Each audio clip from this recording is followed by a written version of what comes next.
So, good afternoon, everyone. I am Ludovica from Icons, and I will moderate the webinar of today. I want to welcome everyone and thank you for joining us for this exchange between projects that are working at the forefront of safe and sustainable by design approaches for bio-based materials and products. Today, we have the opportunity to hear from 6 European projects that are contributing to different aspects of the safe and sustainable by design approach, starting from implementation to assessment, testing, circularity, and touching upon themes of environmental safety, social sustainability, and decision support tools. This webinar is organized within the framework of the Bio4PAC cluster, where we have ViSS and ReBIOlution, and also Magno, who is not present today, and the cluster from PHAntastic, BIOBIVEand Agro4Agri, and VINNY. All of these are collaborative initiatives that bring together projects that work towards more sustainable, circular, and safe bio-based solutions.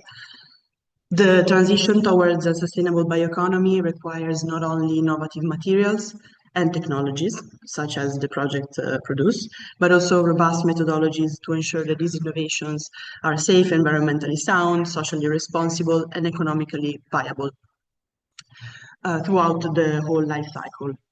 This is where the safe and sustainable by design framework plays a crucial role. The webinar today will be organized into 2 sessions. First, we will hear from 2 projects, ViSS, which is presented by José Benedicto from Cavelose. José in ViSS contributes to the development of methodologies that support the practical implementation of the safe and sustainable by design principles. Then we have ReBIOlution, presented by Gaëlle Cavalier from Normec. Her work focuses in the project on helping companies assess and validate the environmental performance of innovative materials. After this 2 presentation, we will have a discussion moment where we will address some Q&A session from you. And this is really an opportunity to see not only the results from the project, but really the collaboration between all of us. And so it is more than welcome your participation. So whatever question, curiosity you may have, you can put it in the chat, or we also have a dedicated Q&A spot down in the webinar. Then we have our second session.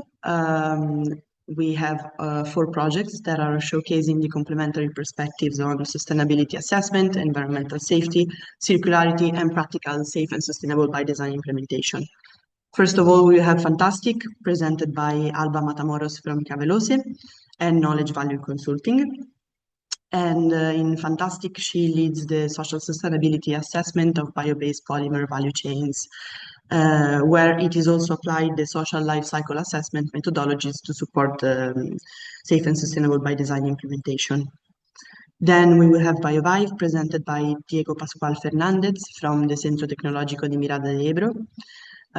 Diego's work explores how circular economy principles can be integrated into research and innovation projects to create more sustainable bio-based systems.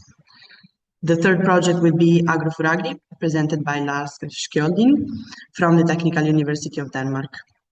His research contributes to integrating environmental safety consideration into innovation processes and advance evidence-based approach to sustainable materials development. Finally, we will have VINNY, presented by Dr. Takshak Shend from Ashen Technologies, where he is the developer of the VINNY Safe and Sustainable by Design app, which is a practical software designed for operationalizing the European Commission revised framework and support the assessment of the bio-based products. Also, following these last presentations, we will have another moment of discussion where another Q&A session is open for all of you. And yeah, I just wanted to say that today our objective is not only to showcase individual project achievements, but also to identify shared insights and stimulate dialogue across disciplines and sectors. So really, we encourage all of the participants to actively engage through the Q&A session and share your perspective throughout the webinar. And yeah, with that, I am pleased to begin with our first session. So let's start with this. José. The floor is yours. Thank you very much. So I'm going to present quite briefly this project. So please, this is a project on the production of sustainable biodegradable food packaging applications from food industry side products. Yes. So the consortium is made of these partners from 4 different countries in different fields, from research, universities, to research centers, and also companies that are involved in food production and packaging related activities. Yes. So this is the main technical approach presented in this project. So essentially, the starting point is the food industry. From this, we extract and we process the food waste from on one side candy industry and on the other poultry industry. And the idea is through fermentation and the PHBV formulations and transformation processes, this project will produce biodegradable sustainable food packaging that will be, of course, reused or reincorporated, in the food industry. This value chain here we see it very small. Of course, we started at a relatively low TRL, but so far we have set value chain with the partners involved in these production processes, from the waste to the elaboration of the PHBV ingredient that is the main element of these packaging solutions. So far we are at this stage. Okay, it's important to take it into consideration because when we apply this SSbD framework, it's very important to know where we are, because of course there is different levels of information available, and the process is more or less accurate or precise and closer to the final solution. So of course this is something that we will discuss later. This is something that must be always taken into consideration. Yes. So about the SSbD assessment process, I'm showing here just a very brief timeline. So we are currently, I think, around month 35, if I'm not wrong.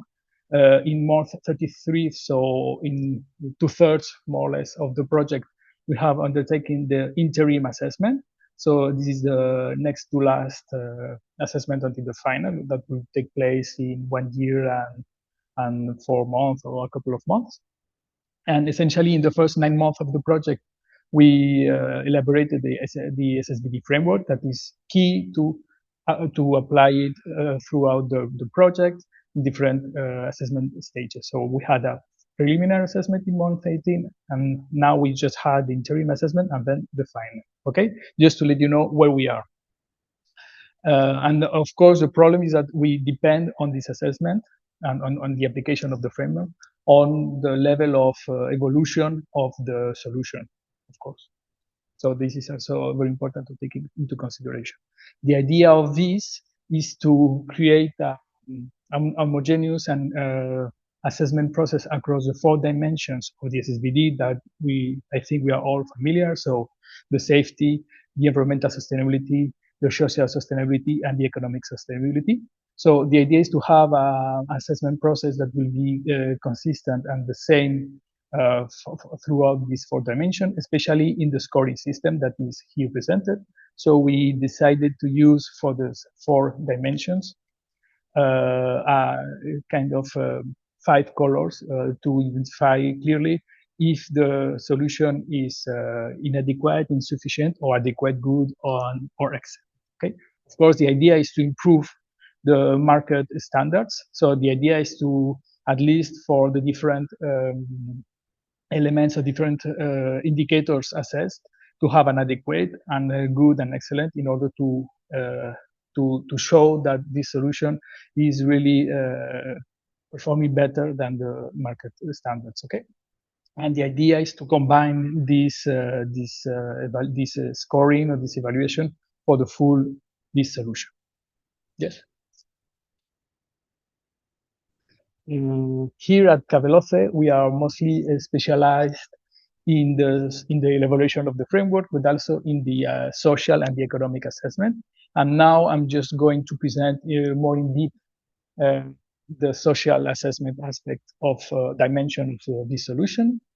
So initially we started with the social organization because we at the beginning of the process of the project, we were like dealing with very low information, and we thought that the best solution was to focus on the organization rather than the product itself. Okay.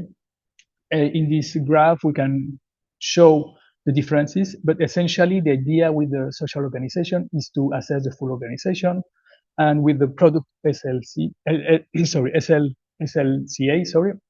so product based is to essentially assess the product solution, the product itself. Okay. And what we have understood it's much better to do a combine of both, because at the low TRL, most of the information is more from the organizations, but with the increasing of the solution, we can incorporate more information on the product itself. So it is very important to keep it's very key to maintain both, try to maintain both elements, both social organization and SLCA assessment in parallel. Okay. And this is the best way to increase the accuracy of the assessment, and also considering that we are still in a low TRL, to gather information and inform as much as possible, as better as possible on the solution, but also on the organizations. Yes. So, sorry, just there are different methodology differences that we can discuss later in the Q&A session. Yes. So to compile the information on the social, yes, to compile the information on for the social LCA, we created this kind of questionnaires that, of course, this is just a screenshot of the first page. Okay. Combining information to inform the social organization because of the product SLCA, and we send it to the 3 partners that are involved in the value chain. Of course, this is always the case. We have to inquire the partners that are really producing the solution, and so far there's only 3, which is FETEC, FEDBio, and NDTT. Okay, for the different reasons. Yes. And this is an example, but the idea is to apply it for the other dimensions. And this is an example for the product SLCA, that for 5 social categories, so worker, value chain, society, local community, and consumers. Those are typical categories presented in the United Nations guidelines and also the European Commission. We have defined subcategories and also assessed individual indicators. And generally, there is 1 indicator for 1 subcategory, but if you have, for instance, for health and safety, we have two indicators for a single subcategory. So the average of this subcategory will be the average of individual indicators score. Okay, and here you can see how we apply the color scheme to the assessment of the different indicators, and we can easily identify which aspects of the solution should be improved in preference to improve the overall performance of the solution. Yes. Next score. Yes. And one of the characteristics of this, and I don't think it's unique to this, but at least this project is very important, is to produce an online tool, which an ICT platform that has two objectives. One, to be a traceability tool, and then an evaluation decision tool. So with this solution developed by FETEC, the idea is that we can have information on the characteristics of the process, of the project, of the solution. For instance, the ingredients used to develop the packaging solution of the PHBV, and also the evaluation with the scoring of the 4 dimensions of the solution. Okay, so that's why the color scheme for this scoring system must be the same for the 4 dimensions, because at the end it will be used in a combined tool. Yes. And finally, just to show one of the outcomes of the project together with icons, we have produced, the project produces policy briefs. In this case, we have one on the framework implementation with the different characteristics. As you know, it's very important to communicate on the SSbD, to try to be as pedagogical, to make it more acceptable and accepted and applicable by industry. So that's why and also to support policy making to reinforce these new SSbD solutions. So that's why it's important to communicate on it, and it's just an example of what we do in relation to that. And I think that's all. Ludovica, let me know. Yes. So thank you very much. I hope I have not been very fast, but I think it is a general overview of what we have done, focusing on this social aspect. It's what we do more daily ourselves. Thank you. Thank you, Jose.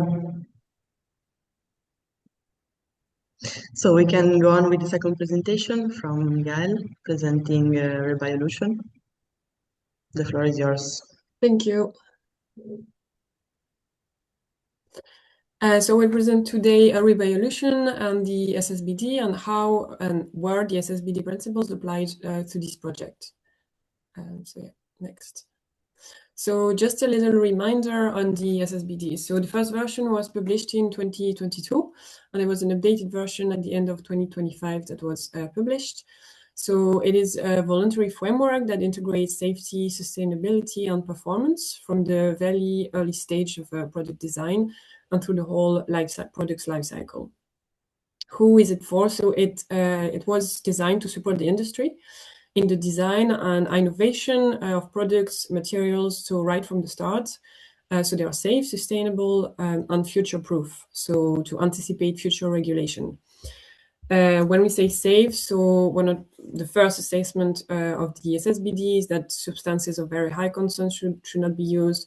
If they are toxic, bioaccumulated, persistent, that would give you a really low score, as we could see in Jose tables, the scoring system. So that would give you a low score if you use any of these substances. So it's an iterative loop.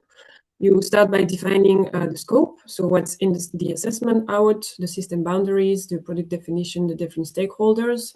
Then you have the design, the assessment, you improve, and you reiterate. So it's an emphasis on the iterative loop. Here you have on this slide the 5 main steps. So first one is the hazard assessment. Then you have the worker safety during production. The third one is the impacts on health and environment during use, so during the application phase, followed by the overall environmental sustainability footprint and assessment, and finally the optional social economic assessment. So that's basically the steps from 2022. In 2025, they simplified the framework, and the first 3 steps are now merged into one safety assessment, followed by the environmental assessment and still social economic assessment at the end. There's also an emphasis on the scoping of the system at the start of the project in the update from 2025. Next slide.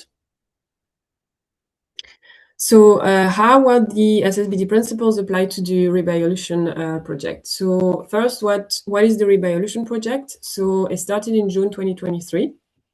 The objective was to develop sustainable bio-based plastics that are biodegradable. I can't see the slide anymore. Thank you. Biodegradable, recyclable, and safe for use in agriculture and food use, and also to enhance the circularity of in application where mechanical recycling is not possible, like food paper packaging and mulch film. So on the right, you can see here the different packages. It's small, but you can see the different packages and the different leaders and partners in the different packages. And on the left, I've outlined, so 1, 2, 3, 4, 5, the steps of the SSbD. And in bold, you can see how the different work packages fit within the different steps of the SSbD. So if we start with work package 2, which was designed and manufactured the novel bio-based and biodegradable polyester blend. So this one basically fit within the step 1, hazard assessment, and 2 of the SSbD. So obviously they didn't use any substances of very high concern, toxic, bioaccumulative, persistent. And they also implicitly covered human health and safety during production through the material development and the scaling up, and to ensure that the selected formulation, they're safe to handle, but also they're compatible with the existing industrial processes. Work package 3, so validated these materials in real life applications. So as I said before, food packaging and mulch film. So this included testing like mechanical properties, barrier performance, food contact requirements to ensure the safety and functionality during use, so during the application. The work package 4, which was the performance assessment of the polymer blends at the different end-of-life scenarios that fit within the 4th step of the SSbD. And it was basically the evaluation of the compostability, biodegradability, recyclability, and toxicity.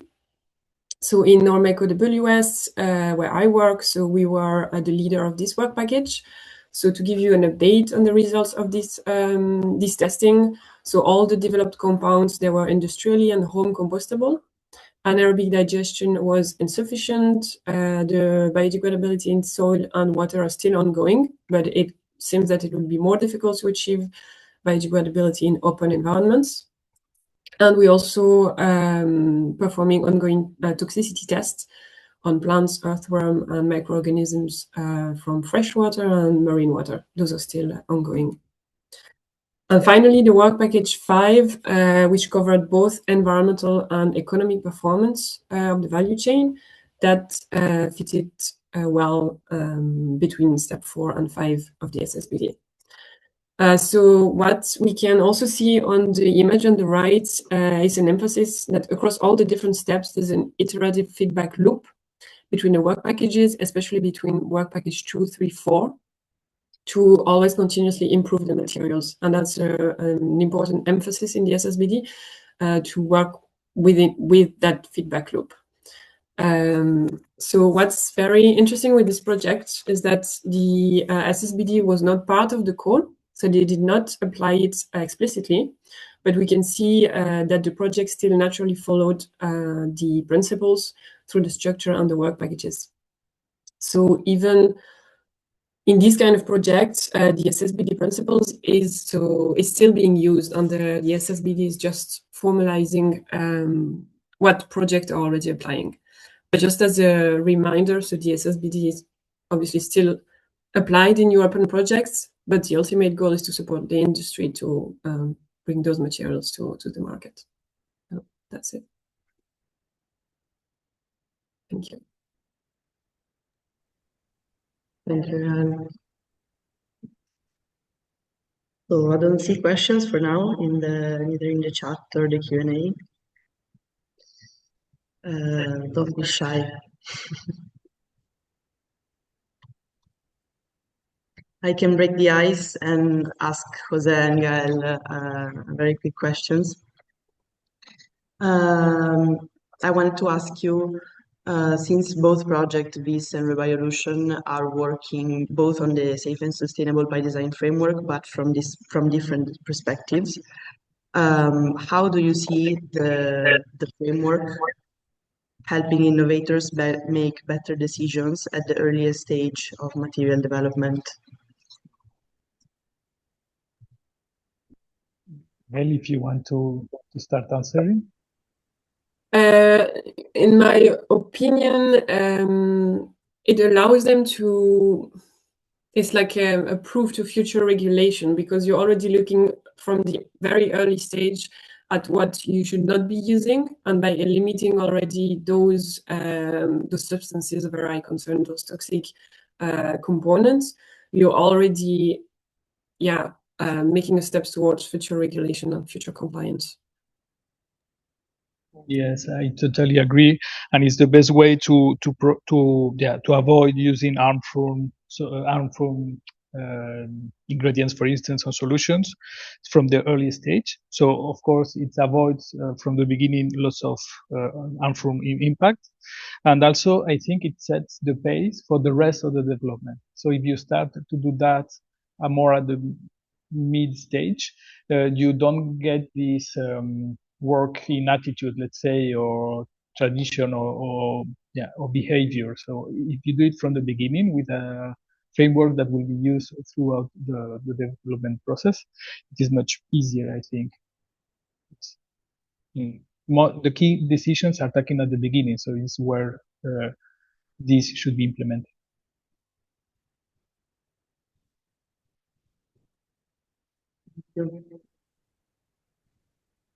We have a question from the chat.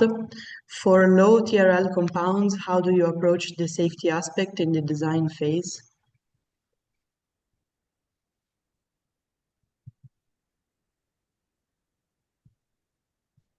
Yeah. You want to say from our perspective in this? So the safety assessment or the safety dimension is the one that is with the environmental sustainability assessment is the one that is the most standardized. So there are already like good processes to implement it. So this is quite relatively easier, but we have not done it ourselves. Okay, but what I have understood from the partners that have done it is that the process is quite set. It's just a matter of talking with the partners in the value chain to identify really what are these compounds, which is the functional unit that is used, etc., etc. And and identify which are the most harmful and which are the the receipts that are more less harmful at this low tier. I don't know, Gael, if you agree with what I said. Yeah, no, exactly. Same for us. Is going to be in our case, which monomers we're going to use to produce the polymers, and obviously the first it starts from what you choose from the start. You're not going to use anything that's harmful or toxic or bioaccumulative. So it's really making the right decision and the right choice right when you pick which ingredients you're going to use in your compounds.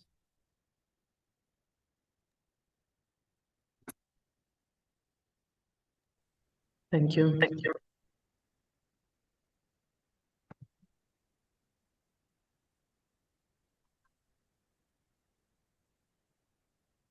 Okay, I will ask another question to both of you if you want to reply. Looking ahead, what do you see as the most important step needed to increase the uptake of the framework, of the safe and sustainable by design framework across the industry? I would say for me is the awareness of it through not only obviously your projects, your open projects, but throughout the whole industry.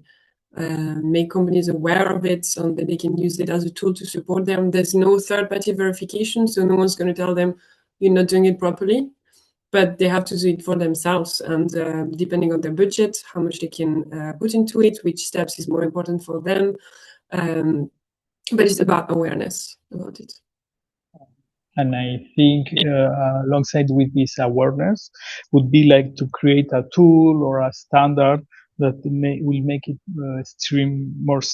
mainstream as possible. So without leveraging to the law, to create something that at least can be easily adapted and used maybe by partners or by producers that are not specialized, but something like is pedagogical and easy to use can really help in the process, I think, as well, because it's a matter of informing, but also on trying to make it accessible. So democratize it somehow by making it easier to use. Yeah, of course, because not easy. The framework is probably not very easy to understand, but yeah, having a guiding tool towards each steps is really good idea. Yeah. They are already like silica and things like this that can be used, but sometimes it's only for one dimension or two, and it's hard to have the knowledge of the different tools. But if some guidelines can guide it, maybe also identifying just a few or fewer, especially the low TRL indicators that are decided to be key. So it would make it maybe poorer information, but also pinpointed at the most critical one. Maybe at the low TRL, this is what we want.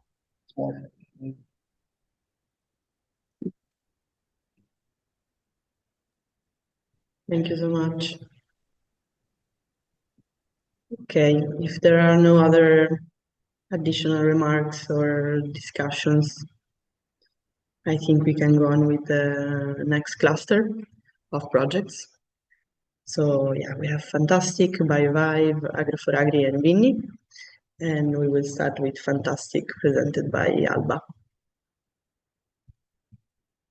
Hello everyone, I hope that you can hear me well. So let's start with PHAntastic. Please, next slide.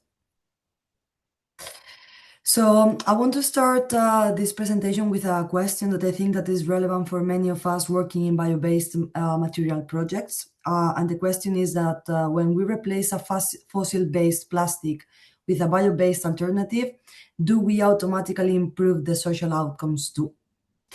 So the intuitive answer might be yes, but the honest answer is not necessarily, and that is what motivated our work in the PHAntastic project. Next slide, please.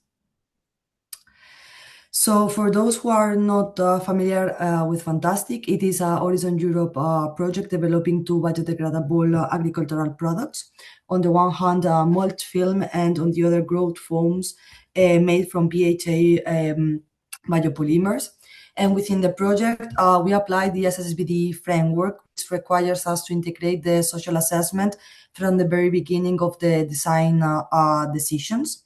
And what I'm sharing with you today is the first step of this social assessment process, which is the social hotspot screening that tells us where the risks are in the value chain, and more importantly, what they mean for how we should design and source our products, these products that are being produced in the project. Next, please.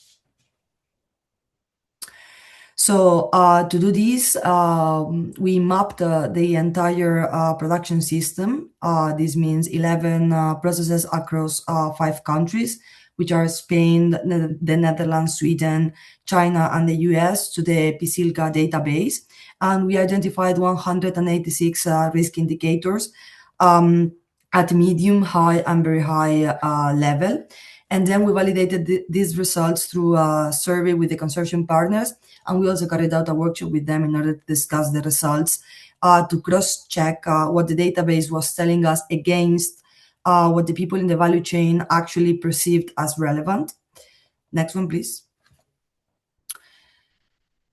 So now moving into the stakeholders breakdown, here in the purple chart in the top, you can see the weighted risk score for each of the stakeholder groups. As Jose was saying, in the social dimension, we work with standardized, let's say, stakeholder categories. In PHAntastic, we have children, local community, society, value chain, and workers. And also I want to specify and to drive your attention to the fact that each stakeholder group is split into sectorial and transversal indicators. Sectorial being the risks linked to the specific industrial activities, and transversal risks are being country level conditions. So now I'm gonna present to you briefly like the 4 most relevant categories and the main results of each of them. Next slide, please. So if we start with local community, risks here are driven mainly by structural country level conditions, as water stress, resource extraction, ecosystem degradation, rather than by what happens inside the sector themselves. And here it's important to highlight that where we source matters as much as how we produce. Next slide, please. Regarding the moving to society, here is where we found the highest sectoral risk score among all the stakeholder categories in the entire analysis, 2.75 out of 3. And it is driven mainly and entirely by one issue, that is that the concentration of international migrant workers across all the production sectors and geographies. So this is something that is flagging an issue that we need to take into account when we gather primary data in future steps. Next slide, please. On the other hand, for value chain actors, this is actually the most reassuring picture, since it has the lowest overall score, reflecting a relatively regulated nature of the business-to-business relationship. And in this specific stakeholder category, we have to highlight one specific thing that is worth noting, that is that China has a high risk flagged, that is the corruption in the plastic sector. That again, it was flagged in our analysis, and in the output of the PSILCA database, it was flagged as high risk.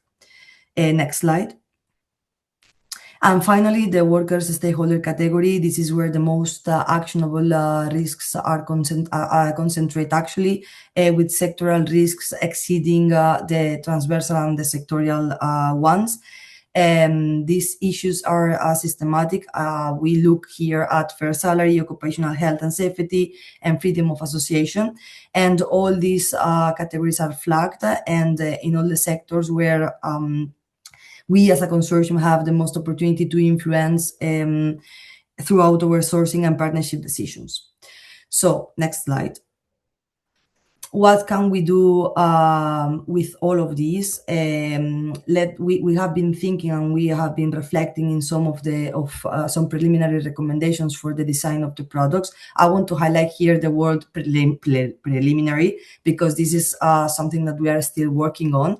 But I wanted just to give you a small insight about how we can translate these results into recommendations for the product design.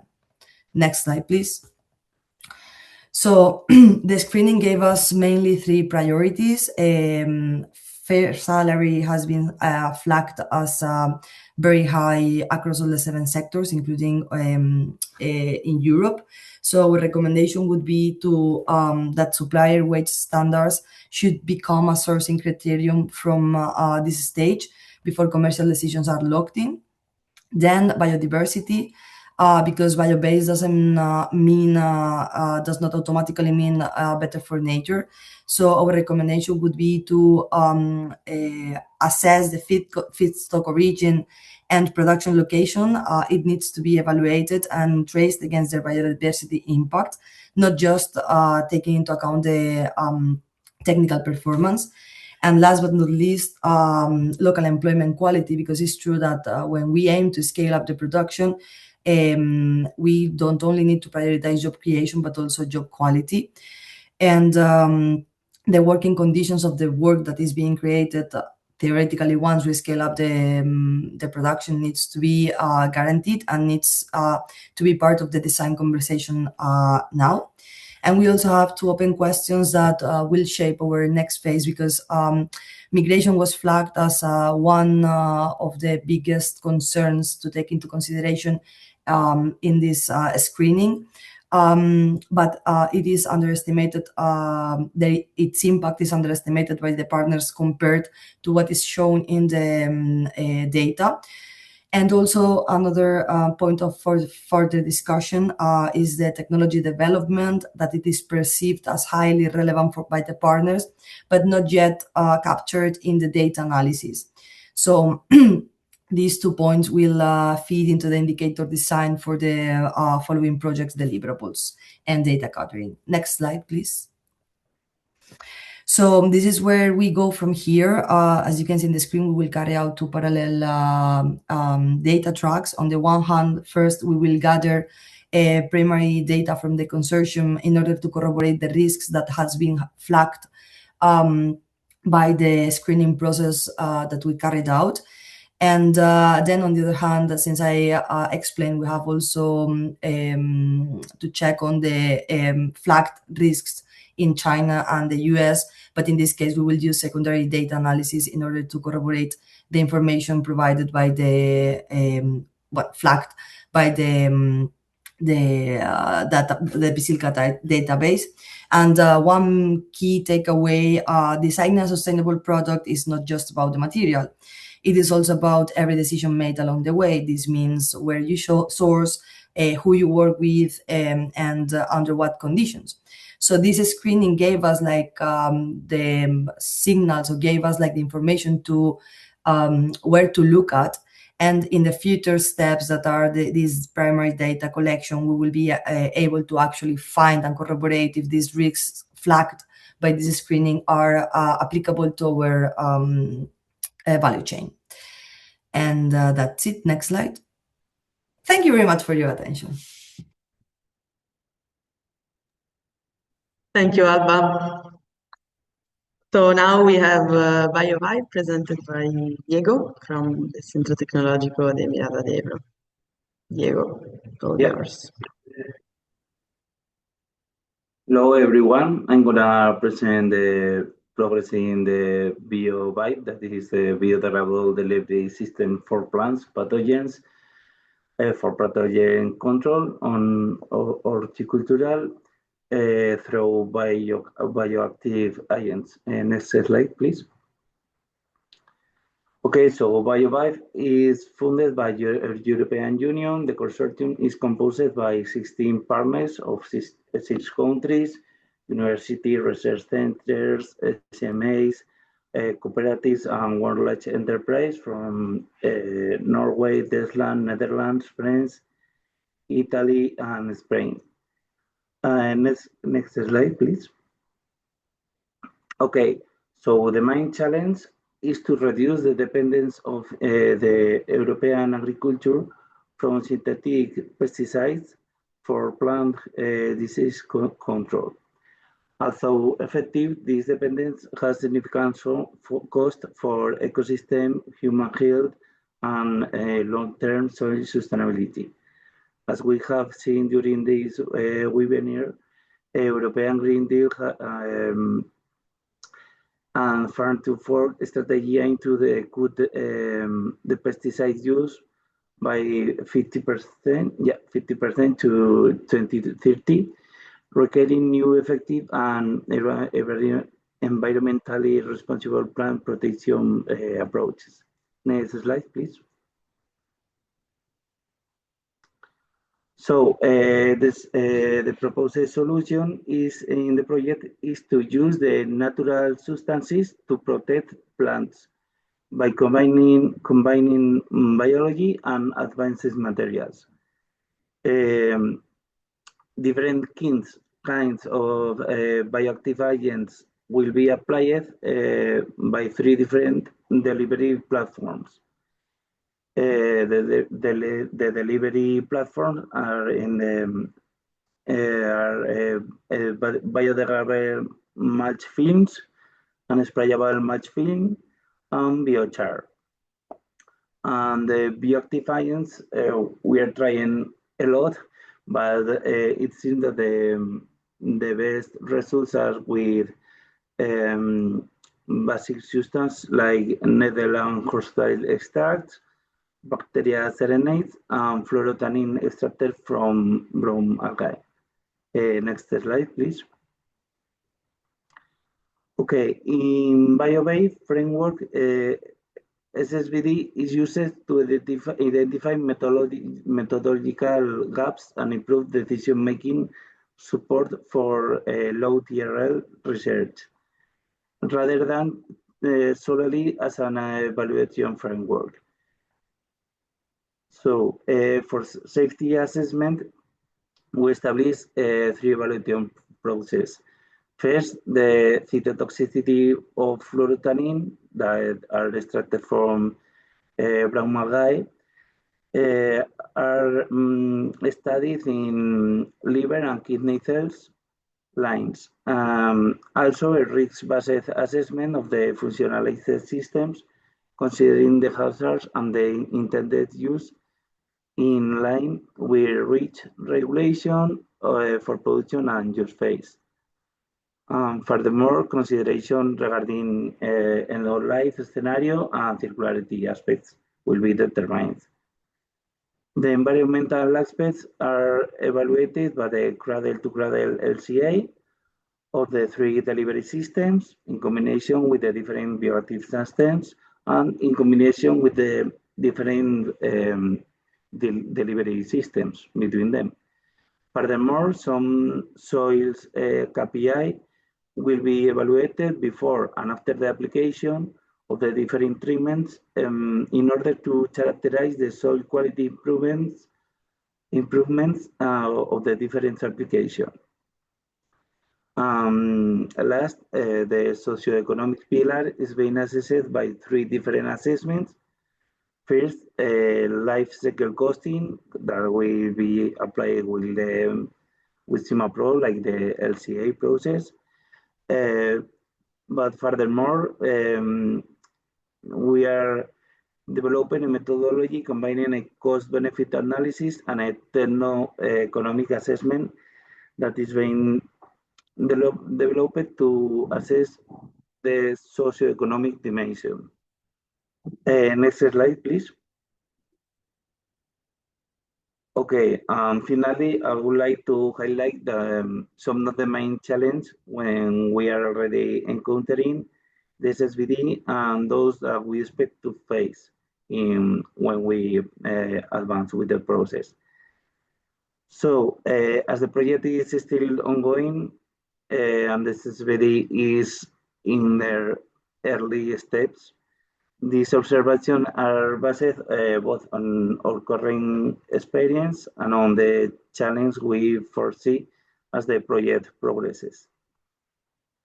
As shown in the iceberg, the assessment itself is only visible part of the process. Behind it, there are many practical challenges that need to be addressed that we have seen today. One of the first difficulties is defining an appropriate functional unit because we are treating with too many substances, 3 ways of application, and 3 different crops. So we have to select functional units that we could use to compare between them, more or less. However, in other scenarios, in some scenarios, the crop productivity will be measured, so we can use at the functional unit. But in other scenarios, crop productivity will not be measured, so this approach is not feasible. Although this is not the ideal situation, it reflects the reality of research and development projects. At the same time, data availability and data quality are often limited, particularly during the early stage, when many processes and parameters are still unknown. Another important challenge concerns the assessment of novel substance. Toxicity and ecotoxicity data are frequently unavailable in existing databases, meaning that assumptions, read-across approaches, or estimation might be required. Scaling up from laboratory experiment to industrial production is also challenging. Therefore, environmental and safety performance can change significantly during the scale-up. To address this issue, we plan to perform the LCA and socioeconomic assessment at different production scales for selected delivery system in the laboratory, in a medium scale, and in the production scale, mass production. So, for example, in addition, SSbD is an iterative process. The assessment team depends on the information provided by the technical partners, and the assessment results are then used to improve the design. This creates several feedback loops that require close coordination among all the partners. This is particularly challenging in the R&D projects, where researchers are primarily focused on developing and optimizing the solution. In many cases, the final design and process configuration are not defined until the project is well underway. As a result, the data needed for the SSbD assessment are often unavailable or incomplete during the early stage, delaying the evaluation process. Overall, implementing the SSbD is not simply about performing an assessment. It's about integrating sustainability and safety into a continuous evolving design process, and interact a lot with the rest of the partners to try to have the information and try to make it easy to reach the information for the rest of the partners. And that's all. Thank you. Thank you, Diego. So next we will have the project Agro4Agri, presented by Lars Skjolding from the Technical University of Denmark. There you go. Thank you. I'm very pleased to present this project, and we also see from the other presenters that there are many obstacles and there are many things that has to be addressed, and we are sometimes just, you can say, exhausted by the amount of data that we have to deliver at very early stages. And we are also having this notion of low TRL, and we will probably go to even lower TRL where you don't even have data and where you still need to make decisions on the design phase. And I think that's one of the key challenges that we have right now, is that we are trying to solve an issue where there might not even be data of sufficient quality, as Diego also highlighted, or there might not even be the, you can say, enough substantiated data to actually provide information to the designers of the compounds. So you can go to the next slide. So in the Agro4Agri project, basically what we want to do is that we want to create novel agrochemicals. It could be both fertilizers, which is one of the case studies, and then it could be on double-stranded RNA-based pesticides. So basically, we are currently in a situation where we have multiple issues with generation of food that requires a lot of irrigation, a lot of water intake and use in general, and also a lot of fertilizers and a lot of pesticides that are being used. Unfortunately, they're not very efficient, and a lot of it is washed off.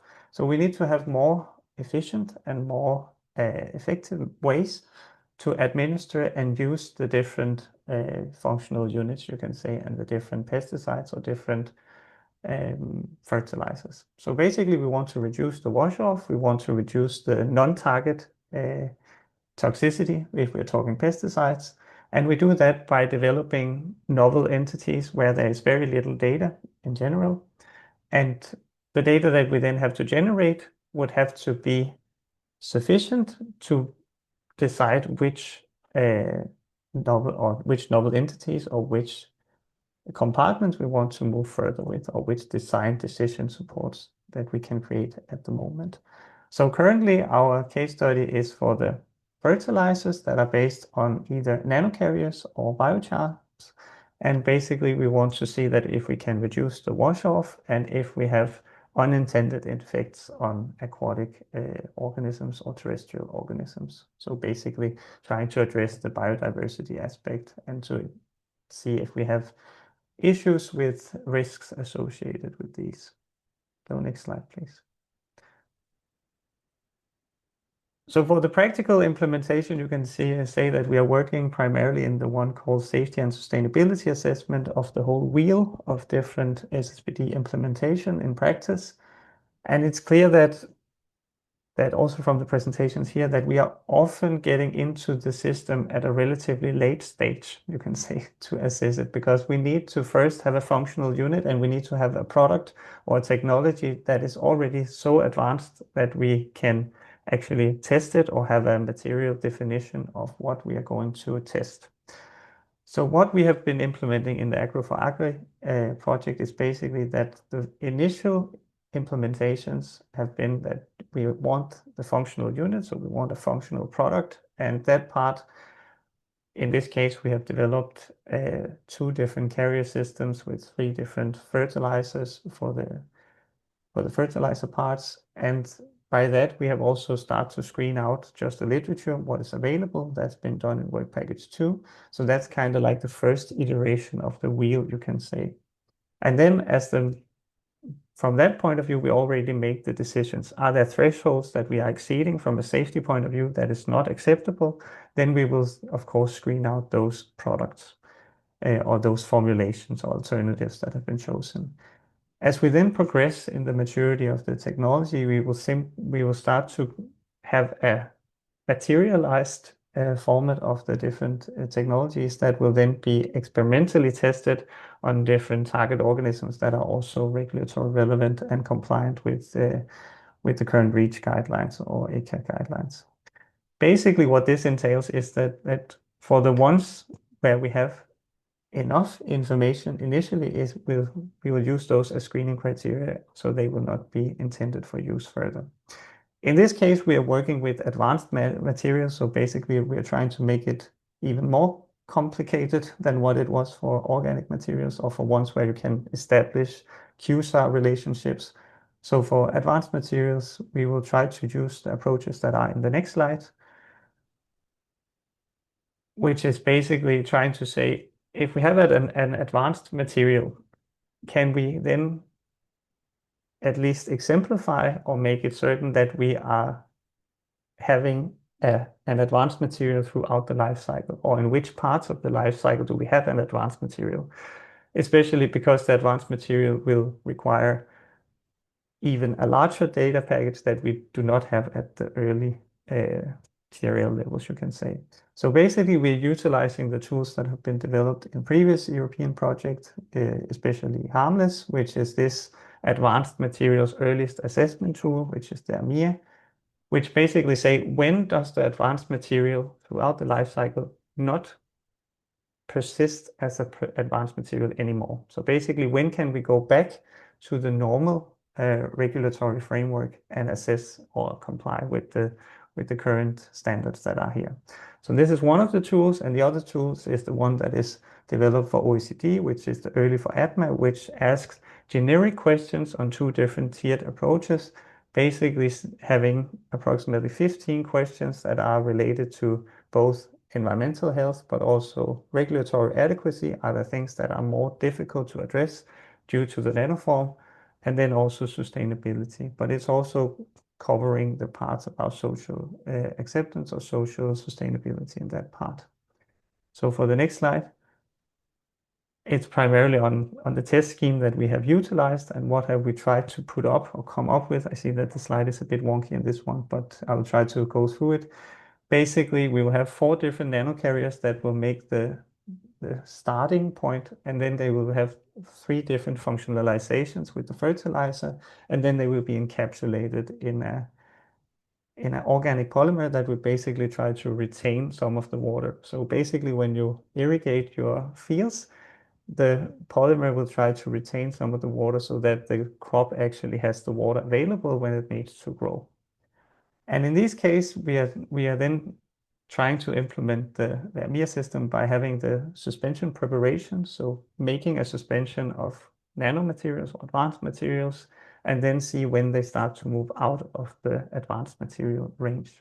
So that's been done through the suspension characterization, and then we do the classical ecotoxicological tests based on the 3R principle, so that we don't have any vertebrate testing, but we are basically focusing on the foundation of the food chain. So you can also imagine that if we are moving that part out, we will have repercurring effects throughout the food chain. So the ecotoxicological tests are based primarily on algae and daphnia, and then we will have a point of entry. So basically trying to figure out whether the nanomaterials actually enter the trophic chain and are then able to move throughout or bioaccumulate throughout the trophic chain.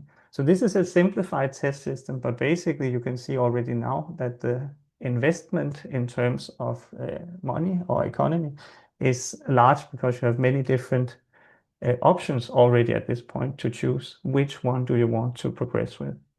An additional point is also that even if you have, you can say, regular chemicals or organic chemicals where different quantitative structural activity relationships are established, it does not necessarily entail that they are adequate to be used in a mixture context, you can say.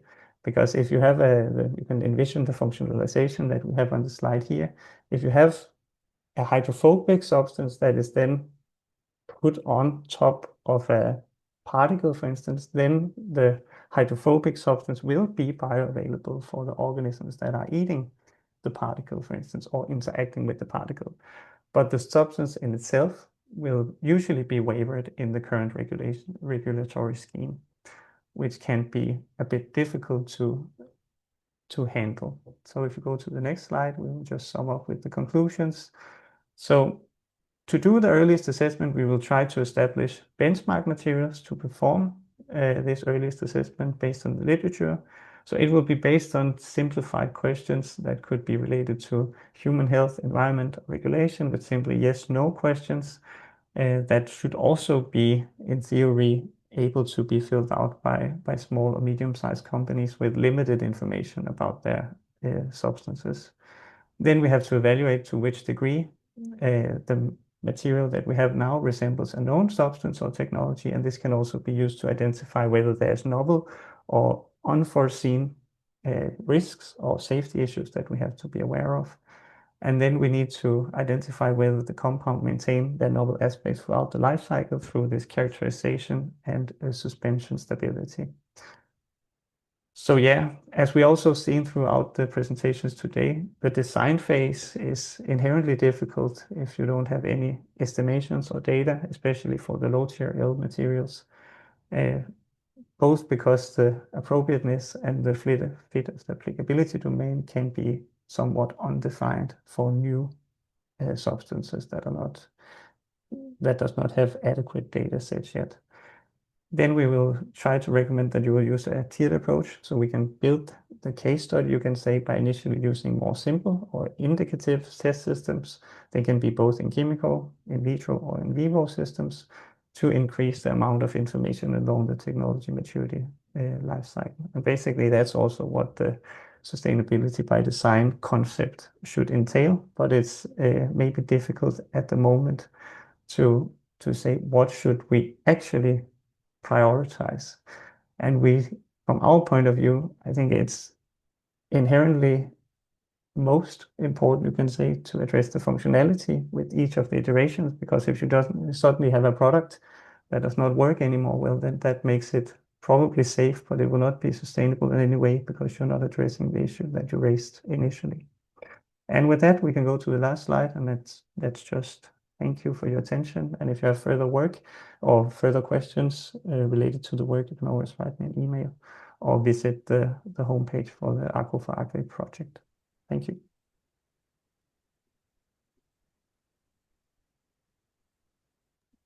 Thank you, Lars. Thank you so much. And last but not least, we have the presentation of the VINNY project by PHAntastic from the Ascent Technologies. Hello, thank you very much for the opportunity to present our work on operationalizing revised SSbD framework for bio-based material.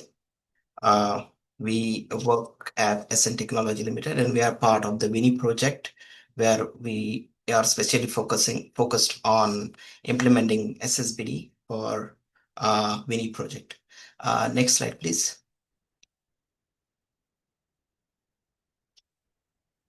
Oh, so this is the overview we cannot see the slides properly. But essentially, we are using vineyard-based bioproducts, vineyard-based products to formulate nano-encapsulated biopesticides and biofertilizers. And it involved many processes. So we are trying to extract the bioactives, like different type of microbes, which could be act as biopesticides. And we are also using wastewater and waste products from the food industries, specifically the meat industries. And we are using different processes like anaerobic membrane bioreactors or NADS extractions methods to extract this bioactive, as well as the biofertilizer, and then using a different type of techniques to encapsulate them and make them a nanomaterial, and then use it as a biopesticides and biofertilizer for in the vineyard. So it's a very complex process, and it involves multiple processes. And next slide, please. So now in the 2025, we have revised SSbD framework, which was different than earlier 2022 SSbD framework, and it involves 7 steps. First step is design and redesign. Second step is scoping analysis, where we need to define the SSbD system, functional unit, reference product, design principle. Third steps is generally safety assessment, where we need to define the problem formulations. Then we need to do hazard assessment, production and use safety assessment, hazard. And then fourth step is essentially environmental sustainability assessment, where we can do a screening LCA, CP benchmark. Fifth step is essentially socioeconomic sustainability, where we can perform social LCA, CRM screening, LCC, and supply chain sustainability. And then sixth step is evaluation between this step 2 to step 5, where we can have a trade-off strategy. We can have different MCDA, we can have conflict matrix versus the references. And then because because project can move from low TRL to high TRL, the data may not be available at the earlier stage, so we need to do iterate. That iteration is very important, and then we need to keep the record of that one. And then as we go through each redesign of our product or the processes, and this is in nutshell a revised SSbD framework. And to implement this SSbD framework, we need a tools. And then next slide, please. And when we have bio-based products, there are some certain key challenges. For example, there is no standardized SSbD framework for bio-based products. Basically, SSbD is for the chemical product and processes. There is a gap in assessment methodology when we have microbial product or natural complex substances or mixed chemical and biological formulations, which we have in our VINNY project. So the platform which we have developed is the first comprehensive SSbD tool for bio-based agricultural products. It integrates all of the JRC framework steps. It also unified chemical and microbial framework for the assessment. It's automated mixture assessment. It's a desktop-based application, and it also supports the multiple regulatory pathway from biocidal product regulations, EU fertilizer regulations, animal byproduct regulations, REACH, and CLP for mixture. Next slide, please. So this is how our tool looks like. So it has a dashboard where we can see the complete results. We have product where we can define the product as per the SSbD revised SSbD framework guideline. We need to do scoping analysis, and in the scoping analysis, it takes you to the step by step through each process, and we can provide the inputs, and it automatically perform the analysis for us. It also perform the safety assessment as per which has its subcategories like hazard assessment, safety assessment during production phase, during use phase, and it uses the REACH guidelines and the chemical safety assessment guidelines as provided by the REACH guidelines as well as the CLP guidelines of the European Union. And it also performed the environmental sustainability assessments using environmental footprint methods as proposed by the JRC of SSbD. And also it can we can perform the socioeconomic assessment and then evaluation, and then finally we can get the results. So most of the process are automated evaluations, and we have a systematic data entry for all the processes. And we have also recently published paper on comparative analysis of MCDA methods, because they are completely different framework, different methodologies, and we need to combine into a single final decision-making tool. And there could so multi-criteria decision analysis methods can be used to do that, and some of the results which we have shown in this paper, we have also implemented in this toolbox. Next slide, please.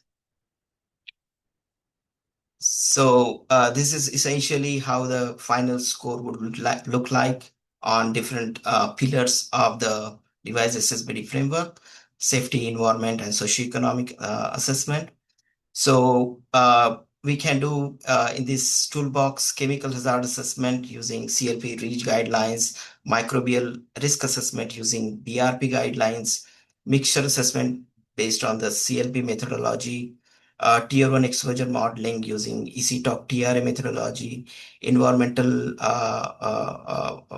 footprint methods assessment for the 16 categories of LCA, and it also generate reports, and we have these algorithms which we have developed. It's based specifically on ECHA JRC guidance, and we have successfully integrated the data of the VINNY project into this toolbox, like polyphenolic extraction optimization, pyrolysis and biochar and biooil production, microbial strain isolation and characterization, and advanced nanoencapsulation technologies, which VINNY project is developing.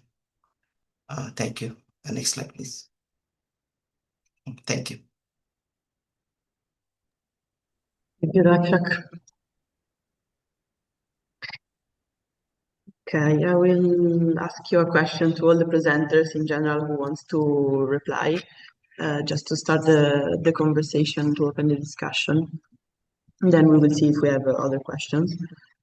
And I wanted to ask you, since we have seen various dimensions from the safe and sustainable by design framework, the environmental, the social, the operational also dimension, which one of these do you think remains the most challenging to assess in practice?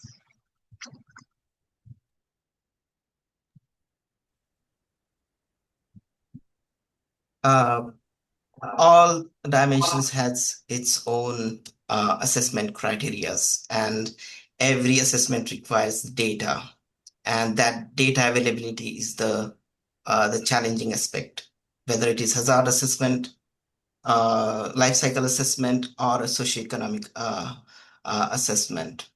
And when we are at the TRL level 1 or 2, we don't have, as Lars pointed out, that we don't have the data, and then we need to find out the methods to obtain that data. For example, on safety or hazard side, we could do a QSAR analysis, but that QSAR analysis also may not be, it has its limitations as well. So there would be always an uncertainty that's we need to take into account, even if we obtain some data. Some of the data may be available, but that may not be exactly exact data which we may require perform the analysis. And sometimes the literature data is also very scattered, and gathering that data also is one of the challenging aspects. So each assessment has its own assessment has its own limitations, which is quite difficult to resolve. Thank you. If I may add something, I totally agree with him. I think that each dimension have its own peculiarities and limitations, as he was explaining. Particularly, I would say that the social one, that is the concrete one that we are applying in PHAntastic, I would highlight two main challenges. The first one is that the social LCA is not fully I mean, it doesn't have the established practice that the other dimensions have. So this is a bit complicated to find benchmarks, to find information to which to compare to. And so each project has still making judgment calls that are not yet settled, like in the field. And also another problem that, or not problem, but challenge that we have encountered is also how to engage with partners with the social assessment and translate it into design to rather a reporting requirement, and also how to translate the vocabulary that is used in the social dimension to a technical perspective that all the dimensions are able to understand, in order to have this overall view and overall score of that SSbD is aiming to, no? Because in the end, we are talking about different methodologies and also different concepts within the same umbrella, no? And this is important to translate everything, so each of the different dimensions are able to understand what the others are saying. I think in relation to this, it's also difficult to make it quantitatively comparable in that sense, because at one point you will have to make the decision, right? So which one weighs more? Is it the social aspect or is it the safety aspect? And Exactly. that part is not really clear how to do the weighing of those different aspects yet, because from the social side, you can say that there is no quantitative thresholds on when something is acceptable or not acceptable, at least not in quantitative terms. Of course, we can all agree that some practices are unsustainable or not social sustainable, but there are simply not methods to give a value to this, a quantitative value. And if you're not able to quantitatively put in these things, well, yeah, then it's difficult to do. But of course, you can of course use the multi-criteria decision tools, as also mentioned. But it's still difficult to do the weighting, because it's done on an expert judgment anyway. So exactly, that is the point, that in the end we rely on the expert judgment in order to prioritize and to make this type of decisions right now at this moment. Yeah, actually, I would like to add in that the revised SSbD framework is very good in that aspect, because its previous SSbD framework was like an hard rule that you have to follow this rule. But in the evaluation stage, we can give different weightage based upon the expert judgment, and we can come to the decision. So that aspect is now available in revised SSbD framework, and that would be very helpful to at least make a decision whether the product is safe and sustainable or not. For example, biopesticides they are pesticides. They are essentially harmful, but then it means that they are harmful. So if we do hazard assessment, it will be categorized as harmful, and we cannot use them essentially. But because of the trade-off which we could do, that if they are harmful to the pathogens, but they are not harmful to the human being, they are helping the human being. That trade-off we can do, and that aspect of the revised framework is very good, even though it most of the time is dependent upon the expert judgment.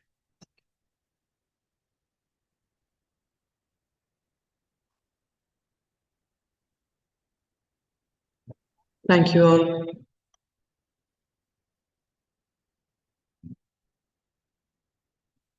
Okay, so if no one wants to add anything more, yeah, we could just close up the discussion.